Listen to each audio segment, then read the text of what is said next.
యెహోవాను స్తుతించెదము. హల్లెలూయా స్తుతి మహిమ ఎల్లప్పుడూ దేవునికి ఇచ్చెదము.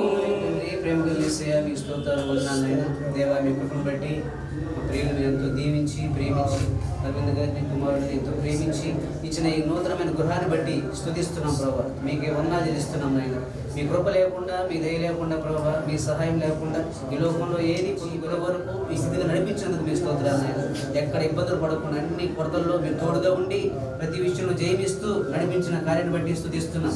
ఈ రోజున ప్రభా ఈ శుభ సందర్భంగా సేవకుల్ని, బంధువుల్ని, స్నేహితుల్ని అందరినీ ఇక్కడ తీసుకుని వచ్చేందుకు స్తుతి చెల్లిస్తున్నాం ప్రభా.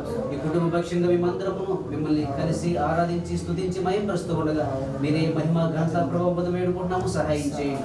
ఈ గృహంలోనికి మిమ్మల్ని ఆహ్వానిస్తున్నాం ప్రభావ. సహాయం చేయండి. మీరు నివసించండి ప్రభావ. మీరు నివసించేందుకు దీని నుంచి ఇక్కడి నుంచి మీ స్తుతి ధూపం, ప్రార్థన ధూపం మీ సన్నిధి ఎగిరినట్లుగా సహాయం చేయండి. మీరు అన్నం తీసుకోమని యేసు క్రీస్తు నామములో అడుగుచున్నాము తండ్రి. ఆమేన్.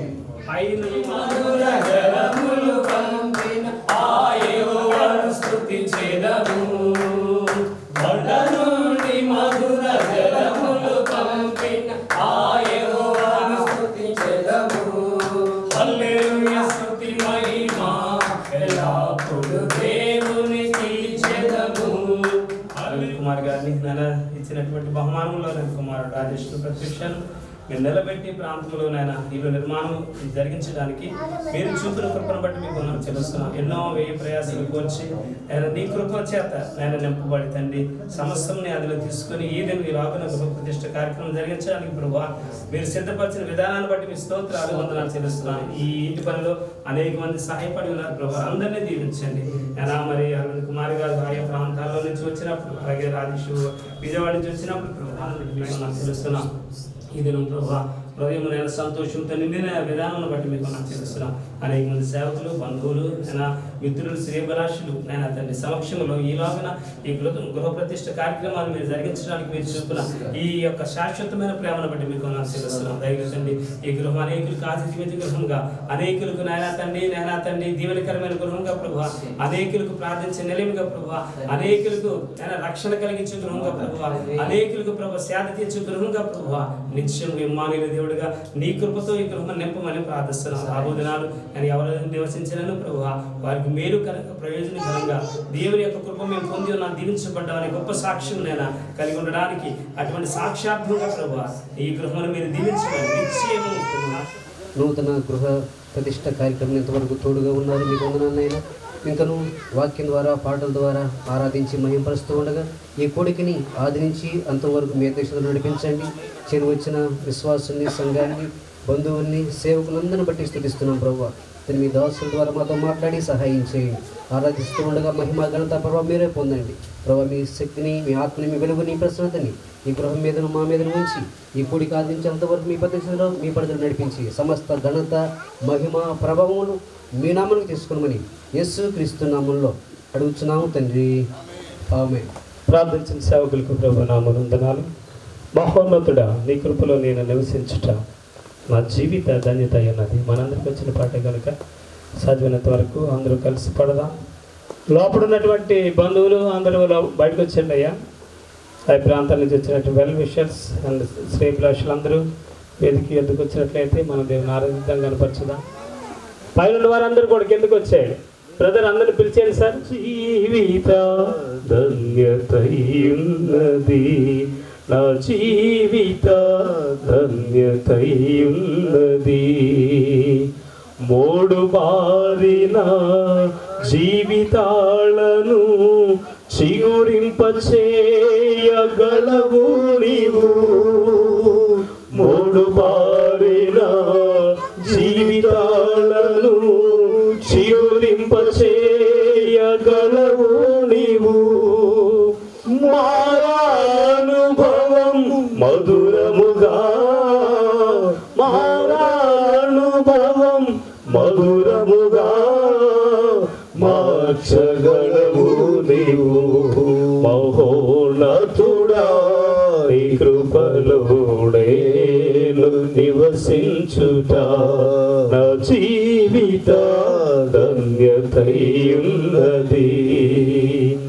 ఆకువాడక ఆత్మ ఫలములు ఆనందముతో ఫలించగా ఆకువాడక ఆత్మ ఫలములు ఆనందముతో ఫలించగా జీవజలముల ఊటయైనా జీవజలముల ఊటయైనా నీయూరను నన్ను నాటితివా మహోన్నతుడా నీ కృపలోనే నివసించుట నా జీవిత ధన్యతయున్నది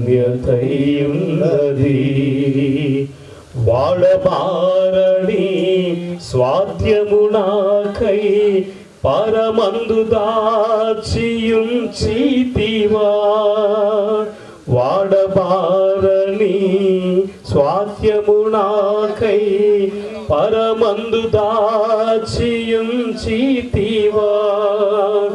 వాగ్దాన ఫలము అనుభవింప వాగ్దాన ఫలము అనుభవింప నీ కృపలో నన్ను పిలచితివా మహోన్నతుడా నీ కృపలో నేను నివసించుట నా జీవిత ధన్యతయున్నది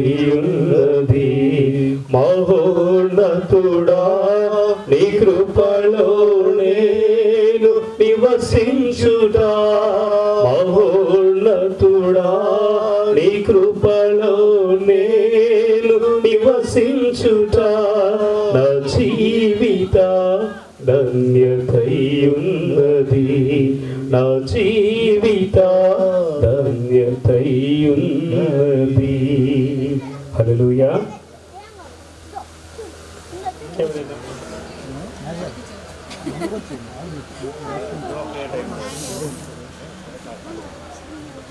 అమ్మ పాడుతున్నారా వస్తున్నారా రండి.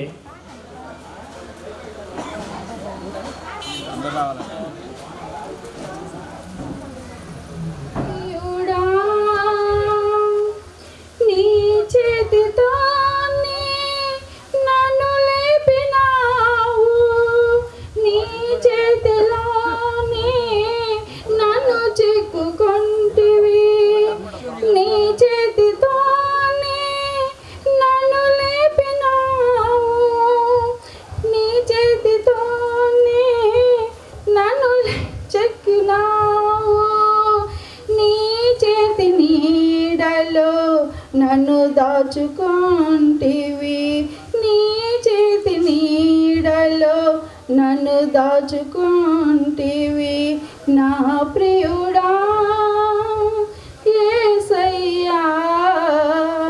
నీ కృపలేనిదే నీ బ్రతుకలేను, క్షణమైనా నీ బ్రతుకలేను నా ప్రియుడా.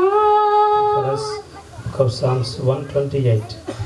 అదేవిధంగా మూడవ వాక్య భాగము book of Hebrew chapter 3 from 1 to 5. మన మధ్యలో ఉన్నటువంటి మరొక దైవజనులు బ్రదర్ రాజారావు గారు వాక్య భాగం చదవలసిందిగా ఆహ్వానిస్తున్నాం. బుక్ ఆఫ్ హీబ్రూస్ హెబ్రీ రాసిన పత్రిక 3వ అధ్యాయం మొదటి 5 వచనాలు. ఒకరి తర్వాత ఒకరు వాక్య భాగం చదువుతుండగా బైబిల్ని వారందరూ తెరవండి, వాక్య భాగం చూడండి.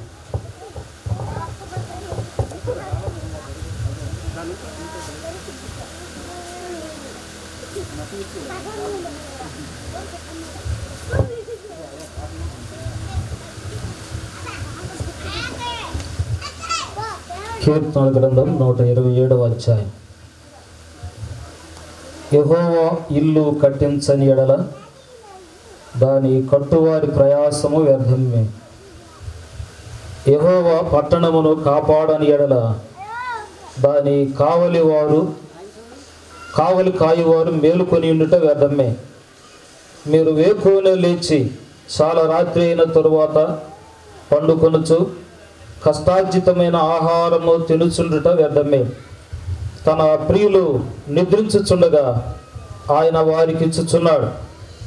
కుమారులు యెహోవా అనుగ్రహించు స్వాస్థ్యము, గర్భఫలము ఆయన ఇచ్చు బహుమానమే. యవన కాలమందు పుట్టిన కుమారులు బలవంతుని చేతిలోని బాణముల వంటి వారు. వారితో తన అంబుల పొది నింపుకొనిన వాడు ధన్యుడు.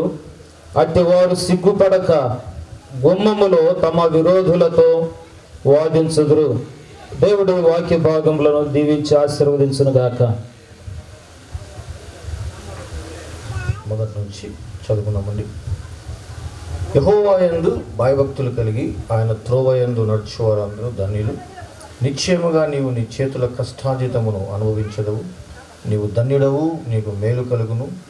నీ లోగిట నీ భార్య ఫలించు ద్రాక్షావళి వలె ఉండును. నీ భోజనపు బల్ల చుట్టూ నీ పిల్లలు ఒలీవ మొక్కల వలె ఉందురు. యెహోవా యందు భయభక్తులు గలవాడు ఇలాగూ ఆశ్రయించబడును. సియోన్లో నుండి యెహోవా నిన్ను ఆశీర్వదించు.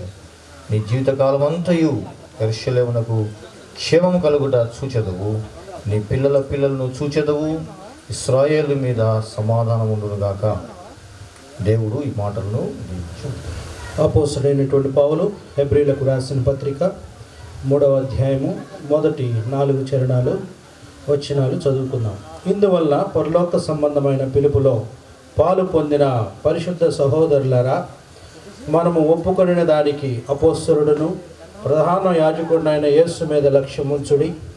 దేవుని ఇల్లంతటిలో మోషే నమ్మకముగా ఉండినట్టు ఈయన కూడా తను నియమించిన వానికి నమ్మకముగా ఉండెను. ప్రతి ఇల్లును ఎవరి చేత అయినా ఒకరి చేత కట్టబడును. సమస్తమును కట్టినవాడు దేవుడే. ఇంటికంటే దానిని కట్టినవాడు ఎక్కువ ఘనత పొందినట్టు ఈయన మోషే కంటే ఎక్కువ మహిమకు అర్హుడుగా ఎంచబడెను. మధ్యలో ఉన్న బ్రదర్ పరమానందం గారు, పాస్టర్ గారు ప్రార్థన పెంచవలసిందిగా ఆహ్వానిస్తున్నాం. కన్వర్సం ప్రార్థన చేసుకుందాం. ప్రియ తండ్రి, ప్రియ ప్రభా, నీకు వందనాలు తండ్రి. చదవని లేఖనాలను బట్టి స్తోత్రాలు ప్రభా. ఆ వాక్యాల ప్రకారంగా మమ్మల్ని దీవించి ఆశ్రయించని ప్రార్థిస్తున్నాను తండ్రి. మా గొప్ప యాజకుడ, మా గొప్ప ప్రధాన యాజకుడ, నీకే స్తోత్రాలు తండ్రి. నీ వాక్య ప్రకారం దీవించడానికి మన వాక్యం బట్టి స్తోత్రం. నీ వాక్య వెలుగులో ఈ కుటుంబాన్ని దీవించి అందరం దీవించమని, వాక్యం బట్టి స్తోత్రం ప్రభా. మీరే మహిమ పొందుకోమని, నీ భక్తులు కలిగి నిన్నే మహింపచ్చే భాగం అందరికీ దయచేయమని, కొడుకు కుటుంబ ప్రతి ఒక్కరిని దీవించి ఆశ్రయించమని యేసు నామములో అడుగుతున్నాం తండ్రి. ఆమేన్. వాక్య భాగం చదివిన దేవుని దాసులకు, ప్రార్థించిన దేవుని దాసులకు ప్రభు నామమునందనాలు. ప్రియులారా, ఈ సమయంలో మరి బ్రదర్ అరవింద్ గారు దేవుని మహిమార్థమే సాక్ష్యం ఏ విధంగా ఇది ఈ కార్యం జరగడానికి దేవుడి కృప చూపాడు అనేది 2 మాటల ద్వారా మనం వారి సాక్షి రూపాలు విందాం. వారిని ఆహ్వానిస్తున్నాం. దేవుని నామమున వచ్చిన దైవ సేవకులకు, మరి ఆహ్వానించిన వారందరికీ, బంధువులకు, శ్రేయోభిలాషులు వందనాలు తెలియజేస్తున్నాను. ఇది మా నాన్నగారు 71లో ఇక్కడ గృహాన్ని నిర్మించారు. 71 అప్పుడు ఎవరు లేరు. ఇది అడవి ప్రాంతమే ఒక రకంగా. ఆ సమయంలో యోహాన్ గారని ఇక్కడ ఎస్కోల్ సేవకులు వచ్చి మరి ప్రార్థన చేసి పునాది వేశారు. ఆ తర్వాత మా అమ్మగారు ఇక్కడ నుండి మమ్మల్ని తీసుకొని ఎస్కోల్కి ఒక 5 కిలోమీటర్స్ ఉంటుంది. ఇక్కడ నుంచి మేము అక్కడికి వెళ్ళేవాళ్ళం. మరి మా నాన్నగారు చాలా కోపిష్టి. ఆయన చాలా సహించి మేము 7 సంతానం అందరినీ పెంచింది. దైవ దీవెన ఈ స్థలంలో ఉంది. అయితే నేను 27 నాడు త్రోసివేయబడ్డాను ఇక్కడి నుంచి. ఆయన దేవుడు నన్ను కటాక్షించి నా ద్వారా కాకపోయినా నా కుమారం ద్వారా ఈ గృహం కట్టించాడు. సొలొమోను చేత దేవుడు కట్టించినట్టే ఇక్కడ నా కష్టార్జితం ఉన్నది. నా తండ్రి నా 27వ ఏట చనిపోయాడు. అయితే నా శ్రమలు నా తోబుట్టుకులు రాకూడదని ఎంతో శ్రమపడ్డాను.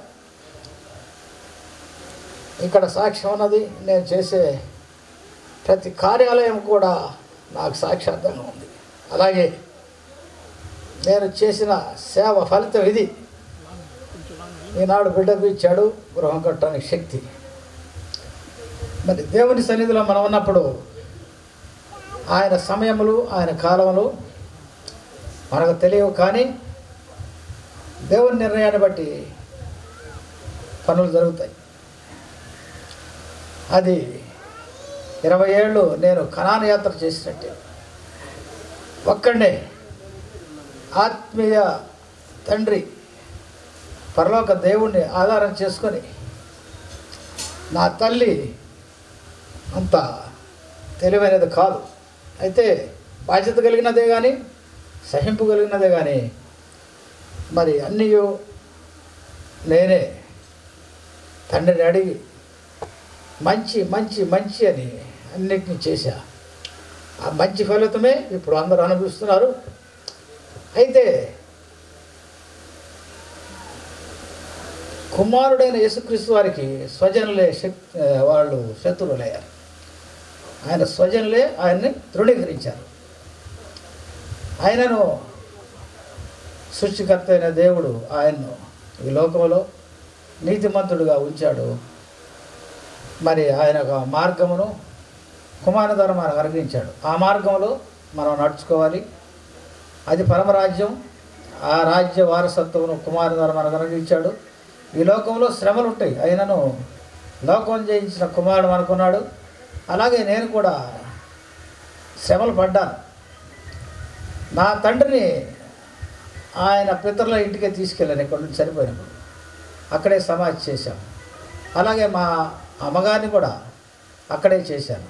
మా పెదనాన్నగారిని, మా పెద్దమ్మ గారిని అందరినీ అక్కడే గ్రూప్గా చేసి ఒక సమాధి కట్టించాను. మరి ఈ ధన్యతలన్నీ నాకు దేవుడిచ్చాడు. మరి మా పెద్దమ్మ గారి కార్యక్రమం కానీ, మా నాన్నగారిది, మా అమ్మగారిది,